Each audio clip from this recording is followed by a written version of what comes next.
Una sa lahat, PBA player na si Raymond Almazan, sinita matapos umunong dumaan sa EDSA busway. Ang matindi pa, tinangka pa umano nitong suhulan ang mga traffic enforcer. Ang buong detalye ng balitang yan, abangan maya-maya lamang. Magandang gabi, Pilipinas. Sa Frontline tonight. Senior citizen na taxi driver bumangga sa poste matapos himatayin dahil daw sa sobrang init. Matinding init ng panahon, muling nagdulot ng manipis na supply ng kuryente sa Luzon at Visayas. Posibleng brownout, dapat pa ring paghandaan. Mga nahuling e-bike sa unang araw ng paghihigpit sa Metro Manila na ipon agad sa impounding area. China, may panibagong babala laban sa balikatan exercises ng Pilipinas at Amerika sa West Philippine Sea sa susunod na linggo. Mga eroplano nagmistulang nasa gitna ng dagat matapos bahain ang Dubai International Airport. Ilang overseas workers apektado ng matinding baha. At sa Showbiz Tonight, Catherine Bernardo, niligawan din daw ni Donnie Pangilinan.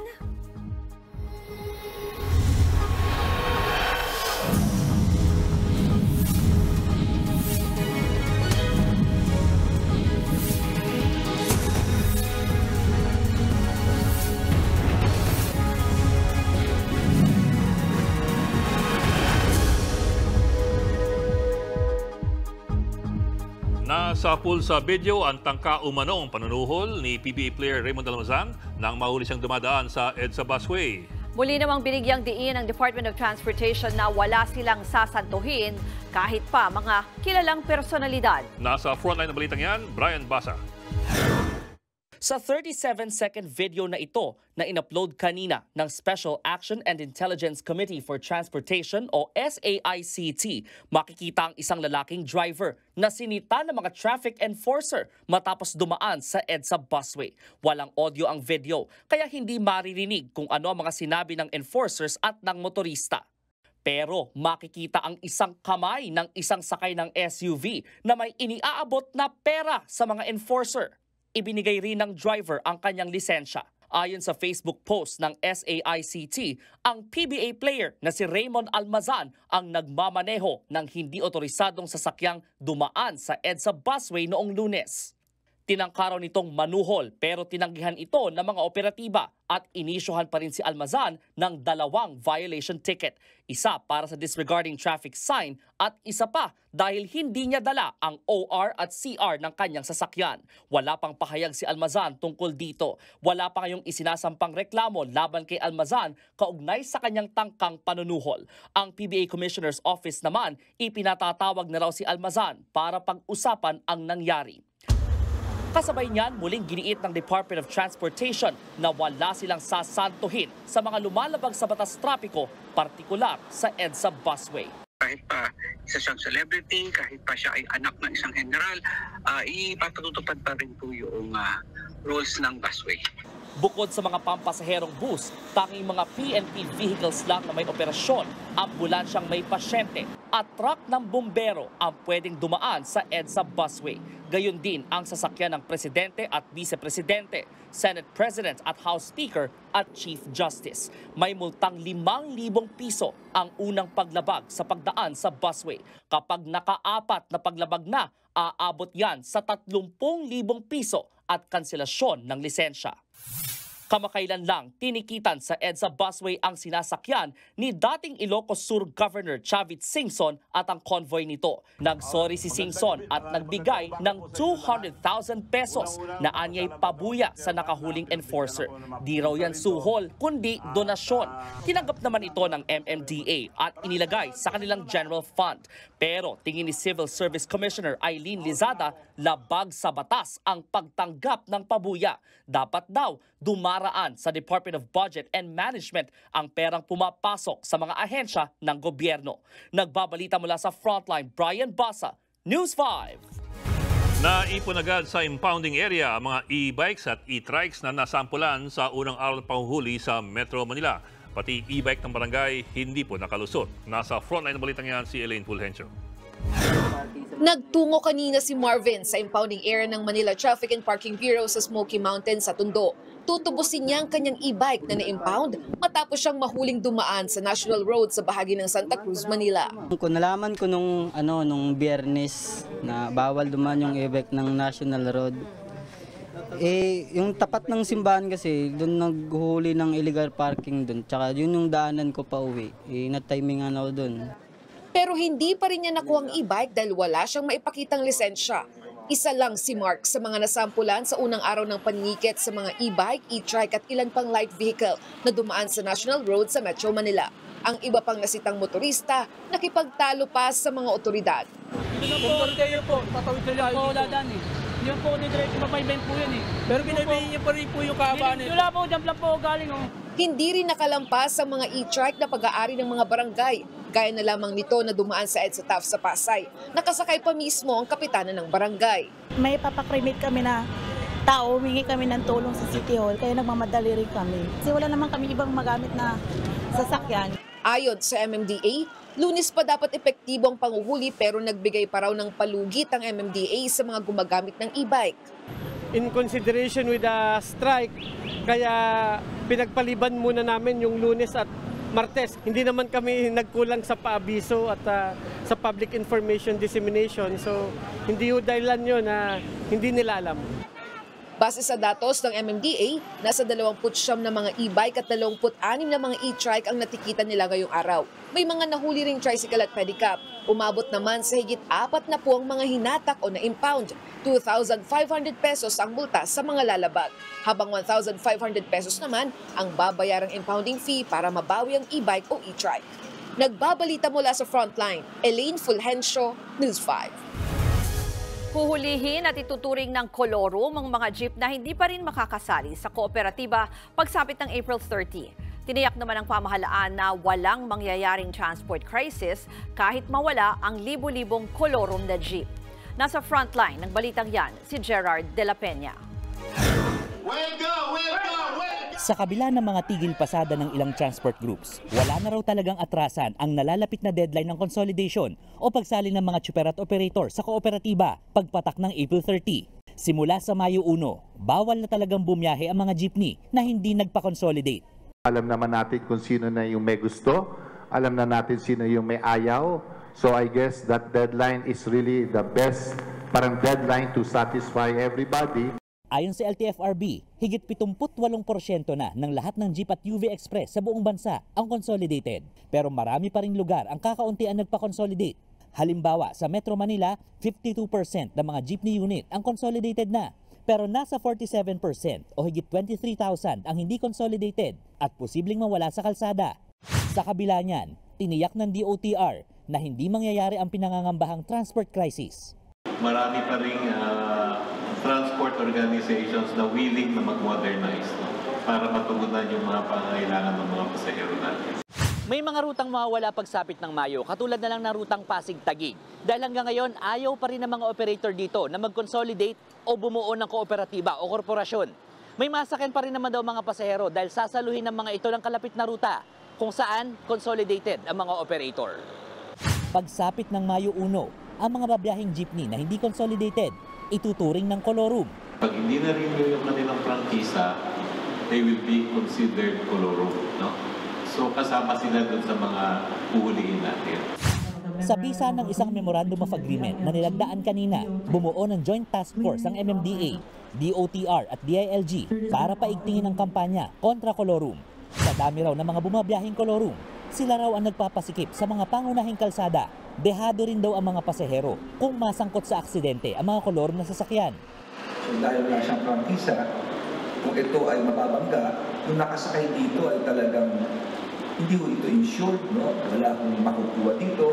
Kung matitiketa ng Joint Task Force, nasa 200,000 pesos ang multa sa mga mahuhuling jeep, habang 1 milyong piso naman kung bus. May sasama ring mga pulis sa mga anti-kolorum operation para maiwasan ang mga tumatakas sa driver o mga nambabastos sa mga traffic enforcer. Nagbabalita mula sa Frontline, Gerard de la Peña, News 5. Dahil daw sa sobrang init, hinimatay habang nagmamaneho at pumangga sa pose sa Manila ang isang senior citizen na taxi driver. Nasa Frontline balitang yan, Elaine Fulgencio. Nanghihina, nagsusuka at nagdurugo ang ilong. Ganyan dinatna ng mga rumisponding rescuer ang 64 years old na si Efren, isang taxi driver. Sumampa sa gutter at bumangga sa poste ang taxi ni Efren nang mawalan siya ng malay habang nagmamaneho sa kanto ng San Marcelino Street at UN Avenue kahapon ng tanghali. Sa paunang investigasyon, posibleng dahil sa matinding init kaya hinimatay ang driver. Lalo't sa datos, pumalo sa 41 degrees Celsius ang heat index kahapon o init na nararamdaman sa Manila.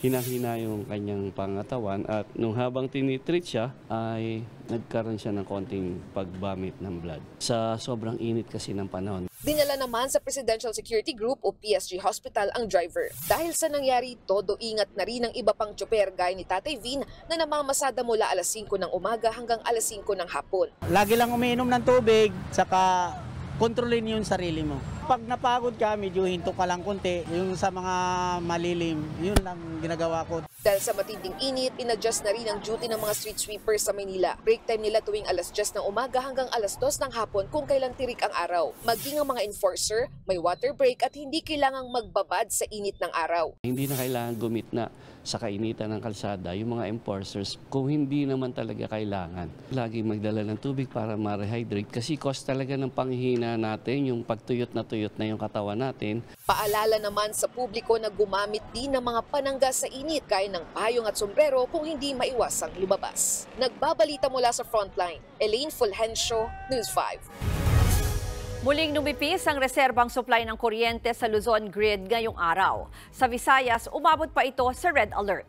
Patuloy namang pinaghahanda ang publiko sa posibleng rotational brownouts. Nasa frontline ng balitang yan, si JC Cosico. Simula alauna ng hapon kanina, muling isinailalim sa yellow alert status ang Luzon at Visayas Grid. Ibig sabihin niyan, manipis ang reserba ng supply ng kuryente. Hanggang alas 11 ng gabi tatagal ang yellow alert sa Luzon Grid, habang hanggang alas 10 naman sa Visayas Grid. Ang dahilan niyan ayon sa National Grid Corporation of the Philippines, forced outage o pag-shutdown ng wala sa schedule ng mahigit 30 power plants sa Luzon at Visayas. Katumbas yan na halos 2,000 megawatts nang nawalang kuryente. Yun talaga ang malaki ang impact dito sa supply-demand balance. Hindi ako makapag-speculate kung anong naging dahilan, pero maaaring dulot rin yan, naka-aggravate din ang init ng panahon. May mga planta rin sa Luzon at Visayas na tumatakbo sa derated capacity o mas mababang kapasidad. Hindi pa masabi na NGCP sa ngayon ang dahilan ng forced outages at ang derated capacity ng ilang planta. Ang Meralco naman hindi sigurado kung magkakaroon ng power interruption ngayong Miyerkules at sa mga susunod na araw. It's very difficult to really predict what the actual situation on the ground will be. It's a happy situation we have right now because yellow alert na lamang po tayo. But we still have to be very conscious on the demand situation forecast. Malaking tulong naman daw ang Interruptible Load Program o ILP kung saan pinapaandar ng mga malalaking kumpanya ang kanilang power generator para makabawa sa demand sa kuryente. Dahil dyan, di na lumawak at tumagal ang power interruption na naranasan sa ilang bahagi ng Luzon kahapon. Aminado naman ang Meralco na pansamantalang solusyon lang ang ILP ngayong tag-init. Problema pa nila ang posibleng pagtaas lalo ng demand pagdating ng Mayo. Ang nakikita nilang solusyon dito, ibalik ang operasyon ng mga plantang nag-forced outage. Our problem concerns capacity. We need more power plants online. We need more energy. Hopefully most of this will come online and on stream soon so that when May arrives, meron na tayong pantapat doon sa pagsipa ng demand. May mga kuryente pid tips naman ang Meralco ngayong tag-init. Tulad na lang ng wais na paggamit ng aircon. Ilagay mo lang sa 25 degrees. Malaking bagay na yon kung ihahantin tulad mo sa isang gumagamit ng 18 degrees. Malamig nga, masakit naman sa bulsa. Siguraduhin din daw na nakasara ng maayos ang mga refrigerator. Huwag din daw itong punuin para mas tipid sa kuryente. Allow the air to circulate. Kasi pag sumingaw ang hangin dyan, yung motor mo, hindi hihinto yun. Tuloy-tuloy yun, hindi siya pagpopos. Pinatutugunan ni Pangulong Bongbong Marcos sa Department of Energy ang issue sa kuryente. Inatasan din niya ang mga opisina ng gobyerno na bawasan ang konsumo ng kuryente para mapababa ang demand. Nagbabalita mula sa Frontline, JC Cosico, News 5.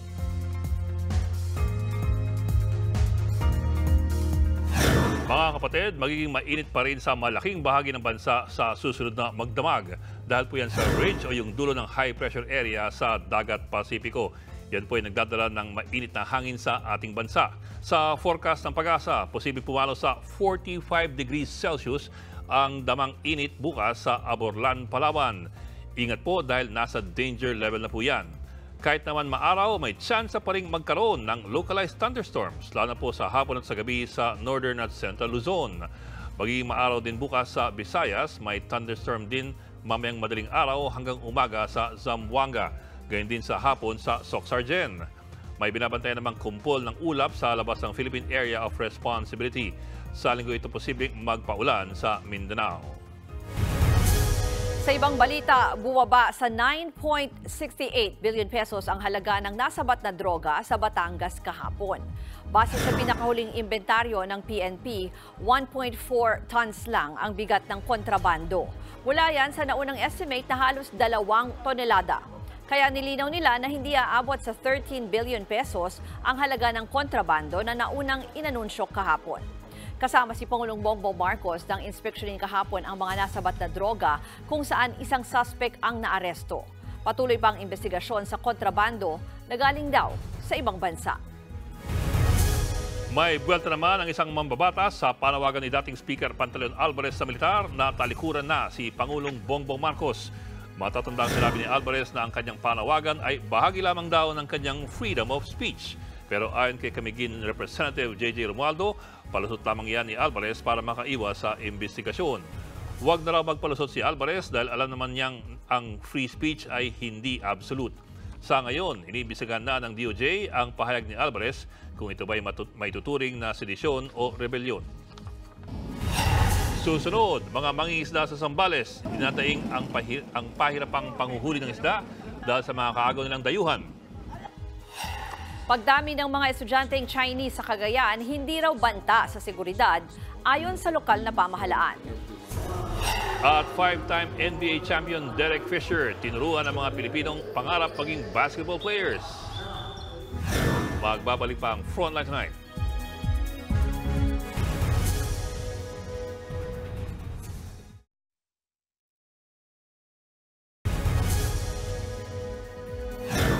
Idinadaing ng mga mangingisda sa Zambales ang pahirapang panghuhuli ng isda. Paano ba naman nakikipag-agawan sila sa mga dayuhan? Nasa frontline ng balitang yan, si Marian Enriquez. Martes ng hapon nang magsimulang manghuli ang mga mangingisda sa nasa 33 nautical miles o 61 kilometers mula Zambales. Sakay sila ng FRP o Fiber Reinforced Plastic Vessel na galing sa Bureau of Fisheries and Aquatic Resources o BFAR. Bahagi ito ng proyektong Layag West Philippine Sea na livelihood mission ng BFAR. Kita rin dito ang mga payaw na bigay ng BFAR. Sa mga lumulutang na payaw lumalapit ang maliliit na isdang kinakain ng malalaking isda na siya namang tunay na target ng mga mangingisda. Pagsikat ng araw, nag-umpisa na rin silang maglatag ng ring net. Unti-unti nilang hinakot ang mga nahuling isda tulad ng tambakol, talakitok at dorado.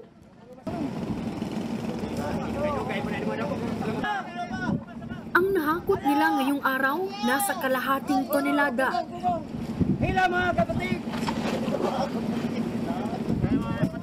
Mas maganda raw sana ang huli kung aabot pa sila ng Scarborough Shoal na 140 nautical miles o 300 kilometers ang layo mula sa Subic. Ang problema ayon sa mga mangingisda, bukod sa masamang panahon, pinakapasakit daw sa kanila ay abutan ng kanilang mga payaw na pinutol na pala ng mga dayuhang mangingisda. Kung hindi ganyan ang sitwasyon, kadalasan binubugahan daw ng napakalakas na ilaw o superlight ang kanilang mga payaw at doon nangingisda. Kaya ang nangyayari, ang kanilang aabutan, kakarampot na lang ang mahuhuli nilang isda. Kwento ni Tatay Fausto na mangingisda mula Subic, sinira o di kaya'y pinutol ng mga Chinese ang kanilang payaw sa may Scarborough Shoal, habang ang iba pa nilang payaw malayo sa lugar na simot naman ang laman na kinuha raw ng mga mangingisda ng ibang bansa. 4 na bansa raw ang kaagaw nila sa pangingisda. Chinese, Taiwanese, Vietnamese, Malaysia. Nag-iilaw po sila, mga ilaw pa man din po Manila ay malalakas. yung mga super light. Anong nangyayari kapag ano? Ay pag po ang isang barko ganito kalalaki, nag-ilaw ng ganun kalakas, talaga pong halos lahat ng laman sa payaw ay madadala nila. Wala nang matitira doon sa payaw. Kinundena ng BFAR ang pamumutol ng payaw. Naunang-una, dapat ay wala doon sa ating katubigan. So, hindi natin ito kinatutuwa. At isa ito sa mga hamon talaga na kinakaharap ng ating mga mangingisda. Subalit, sa kabila po ng mga hamon na ito, ay hindi naman po tayo titigil para patuloy na ibigay yung suportang pangkabuhayan para po sa ating mga mangingisda. Maglalagay na rin daw ng tracking system ang BFAR para mapaigting ang kanilang monitoring ng mga payaw. Nagbabalita mula sa Frontline, Marian Enriquez, News 5. May bagong babala ang China bago ang balikatan exercises ng Pilipinas at Amerika sa susunod na linggo. Ayon sa tagapagsalita ng Chinese Foreign Ministry, kung nasa tamang pag-iisip ang Pilipinas, maintindihan doon nating magpapalala lang ng tensyon sa South China Sea ang military exercise.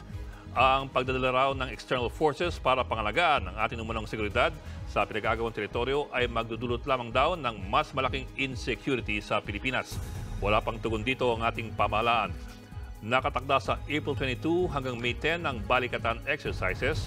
Kabilang sa mga susubukan dyan ay ang Mid-Range Capability Missile System ng US Army na gagawin malapit sa Taiwan at South China Sea. Dinepensahan ng mga opisyal ng Cagayan na hindi banta sa seguridad ang pagdami ng mga estudyanteng Chinese sa kanilang probinsya.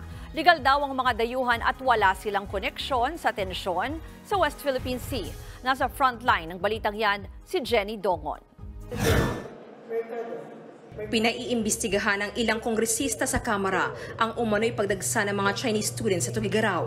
Ayon kay Cagayan 3rd District Congressman Jojo Lara, nakakabahala ito para sa seguridad ng bansa. Pero agad niyang pinalagan ni Cagayan Governor Manuel Mamba. Bahagi raw ng exchange program ng Commission on Higher Education o CHED at Chinese Learning Institutions ang pagdating ng mga estudyanteng Chinese sa probinsya. Hindi raw sila banta sa seguridad. Napaka-importante po na they should not look at us as xenophobic. At takot tayo sa mga hindi natin katulad. Dahil welcome naman natin lahat. And we're used to these students coming here. As I was saying, we have the best schools, the best universities. Humingi ng paumanhin si Mamba sa mga Chinese. Naniniwala siyang walang koneksyon ang pag-aaral ng mga Chinese sa Pilipinas sa lumalalang tensyon sa West Philippine Sea. Kumukumpos lang po ako sa sinasabi ng ating presidente of being a friend to everyone and a foe to no one in this part of the world. Kabilang ang Cagayan sa 4 na bagong EDCA sites na magsisilbing base ng mga militar ng Amerika sa Pilipinas na una na ring tinutulan ng gobernador. Gate ni Mamba, hindi iligal ang Chinese students sa kanilang probinsya. I just got a certification from PNP to Tugigaraw City and the PNP province, that there was no reported complaints against any of these foreign students dito sa Tugigaraw City, since they started about 3 years ago. And that is why I felt that there was peaceful coexistence. We tried to respect each other. We tried to be a good host to them. Sinigundahan din yan ng PNP. Wala naman daw po dapat ikabahala dahil ito naman po ay mga documented, mga students po ito, foreign students po, at meron pong mga kaukulang papeles. We were informed na these are all valid and may basis naman po because of the invitation by no less than the Commission on Higher Education. Una nang pinaimbestigahan ng AFP ang pagdami ng mga Chinese students sa Cagayan. 4 ang malalaking universidad sa probinsya. Ayon sa LGU, sa St. Paul University, higit 400 ang dayuhan pero higit 100 lang mga Chinese. Ang alkalde ng Tugigaraw nagtataka kung bakit napag-iinitan ng mga Chinese. This is not the first time that foreign students have flocked to Tugigaraw City.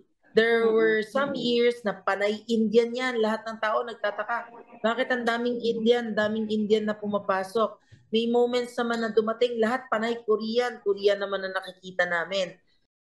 Ayon naman sa pamunuan ng University of Cagayan Valley, hindi basta-basta ang pagkuha nila ng mga dayuhang estudyante. The process is very rigorous. The higher educational institutions have to go through a rigorous process in the same way that foreign students also go through a rigorous process when they enter or become students of another country. Nagbabalita mula sa Frontline, Jenny Dongon, News 5.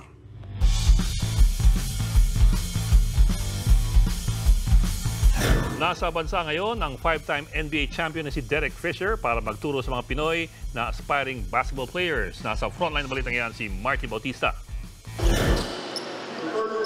Big time ang isa sa mga nagturo sa aspiring basketball coaches sa NBA Community Court sa Mandaluyong.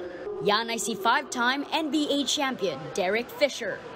Bago siya pumasok sa coaching, naging integral role player si Fisher para sa Los Angeles Lakers, kasama nina Shaquille O'Neal at Kobe Bryant. 2014 nang simulan niya ang coaching stint sa New York Knicks at sunod ay sa Los Angeles Sparks sa Women's NBA noong 2018. Isa raw sa mga gustong ituro ni Fisher sa mga aspiring Pinoy basketball players ay ang kahalagahan ng teamwork.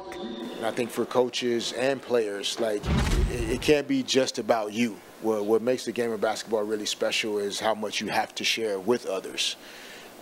And so if you're a player on a team, it's not just about your stats, your numbers, how good you look. Napag-usapan din ang pagpasok ng dating team ni Fisher na LA Lakers sa playoffs matapos nilang talunin ang New Orleans Pelicans. Kumpiyansa si Fisher na mapapatoob ng Lakers ang sunod nilang ka-matchup na defending champions, Denver Nuggets. I believe this Lakers team has what it takes to possibly unseat the defending champions. I know the Lakers will be highly motivated. Nuggets eliminated them from the playoffs last year.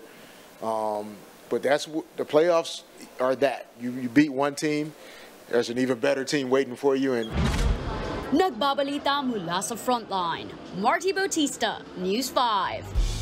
Naka-advance na rin sa unang round ng NBA playoffs ang Sacramento Kings matapos silang pataubin ang Golden State Warriors.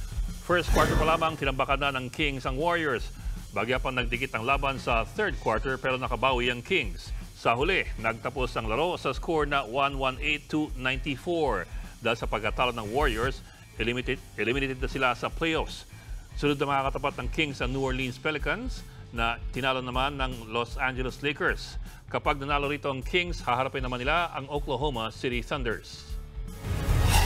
Susunod, mga kababayan natin sa Dubai na perwisyo rin ng matinding baha roon. Sa Amerika, buhawi naman ang nanalasa. At Catherine Bernardo, niligawan din daw ni Can't Buy Me Love star Donnie Pangilinan. Tutok lang mga kapatid dito sa Frontline Tonight.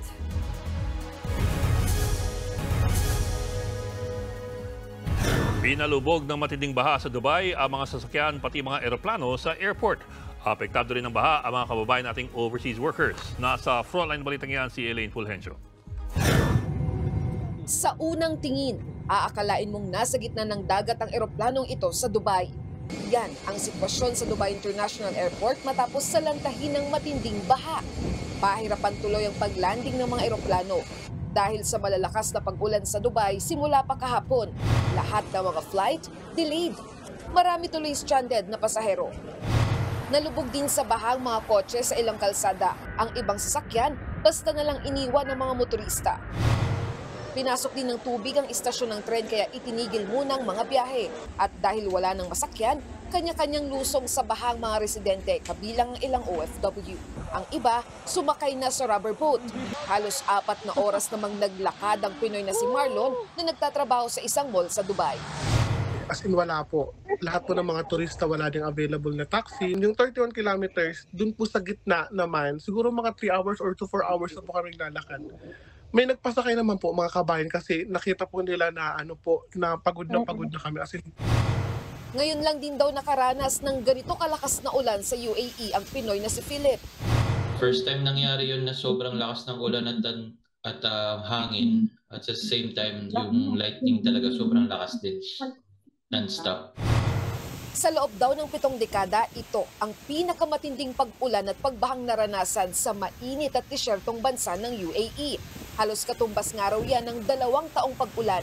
Ang posibleng dahilan daw niyan, I think it's due to climate change and very rapid urban development. Ngayon sa Middle East, Saudi Arabia, United Arab Emirates, yung mga nag-design ng mga drainage sewer system wala halos flood control.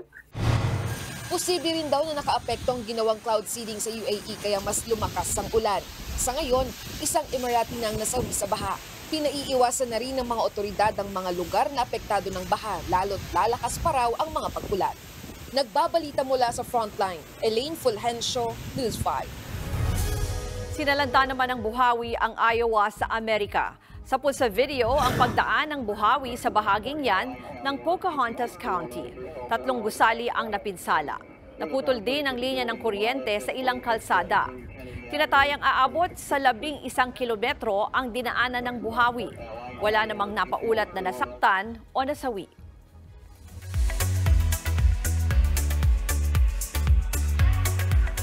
Showbiz tonight na tayo. Pwede na raw maging artista ang anak ni Can't Buy Me Love star Ina Raimundo na si Jacob Paturnak. Sa isang panayam, sinabi na aktres na may ilang quality raw ang anak niya na masasabi niya pwede na ito sumabak sa showbiz. Very accommodating daw si Jacob at game ding nakikisalamuha sa kanyang fans. Pero say ni Ina, nakafocus pa ngayon si Jacob sa pagbe-baseball. Bago yan, marami na talagang netizens ang nagagwapuhan kay Jacob. Si Jacob ang nag-iisang lalaki sa 5 anak ni Ina. Ito naman ang pinagpepiestahan ngayon ng mga marites. Niligawan daw ni Can't Buy Me Love star Donnie Pangilinan ang aktres na si Catherine Bernardo. Ni-reveal yan ng talent manager na si OG Diaz. Yan at iba pang chika sa report ni MJ Marfori. How true? Minsan pala, pinormahan nitong isang young actor, si Catherine.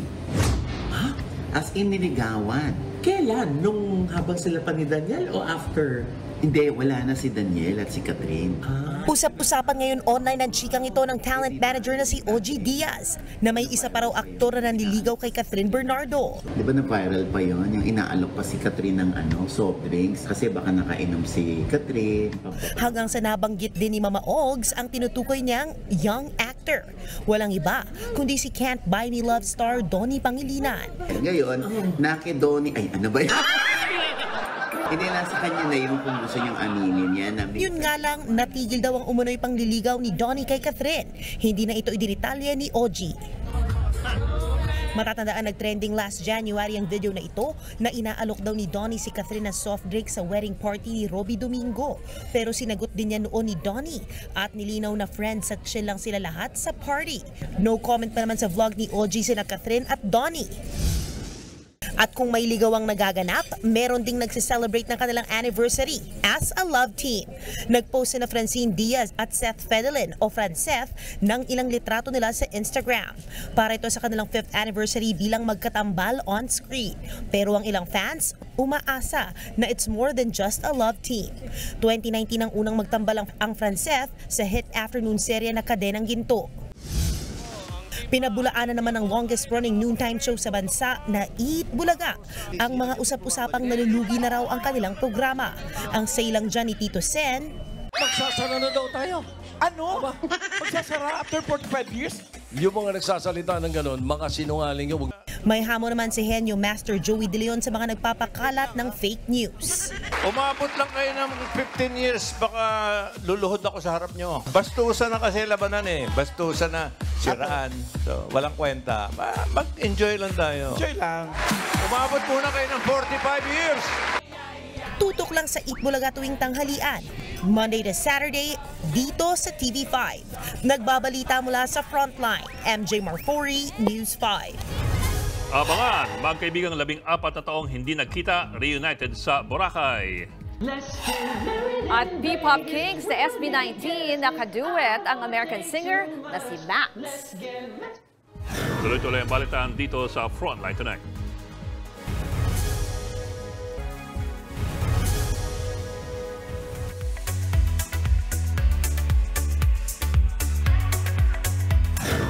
powerful vocals ang pinamalas ng P-pop kings na SB19 at ng American singer na si Max Schneider sa kanilang a cappella cover song. Let's get married in Vegas. We don't need a guest list. I don't wanna think too much. Let's get matching tattoos. I don't wanna think it through. Baby, I'm so stupid in love. So stupid in love with you. Stupid! Kinanta nila ang hit song ni Max at Eugene ng Les Seraphim na Stupid in Love. Match na match ang vocals ng P-pop kings kay Max. Wish tuloy ng mga 18, mag-collab sana sina Max at ang SB19. Sa isang panayam kay Max, sinabi niyang willing siyang makakollab ang P-pop sensation at iba pang Pinoy artists. Si Max ang kumanta ng It's You, Butterflies at Blueberry Eyes featuring BTS member Suga. Sa K-pop naman, love ng Tomorrow by Together ang mga Pinoy dance craze. Ang member nitong si Yeonjun, kumasa na rin sa Too Bad Challenge.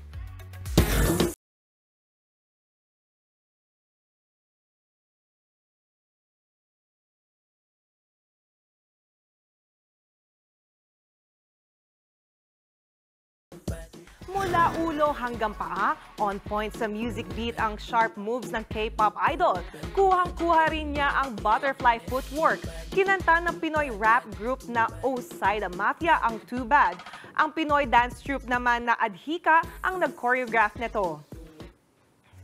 At yan ang latest and hottest sa showbiz tonight. Ako si Jania Lipon. Happy Wednesday mga kapatid.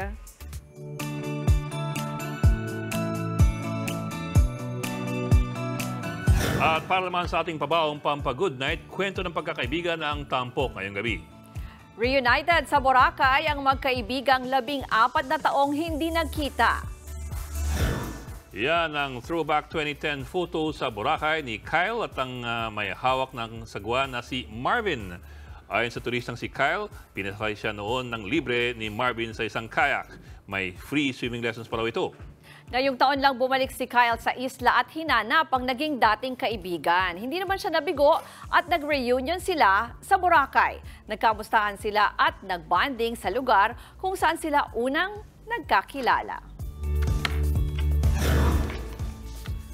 Okay. Yung kanta ng SB19, yung Stupid in Love, gets ko naman, pero bakit sa huli, ang siligaw nila hindi love? Ang siligaw nila stupid.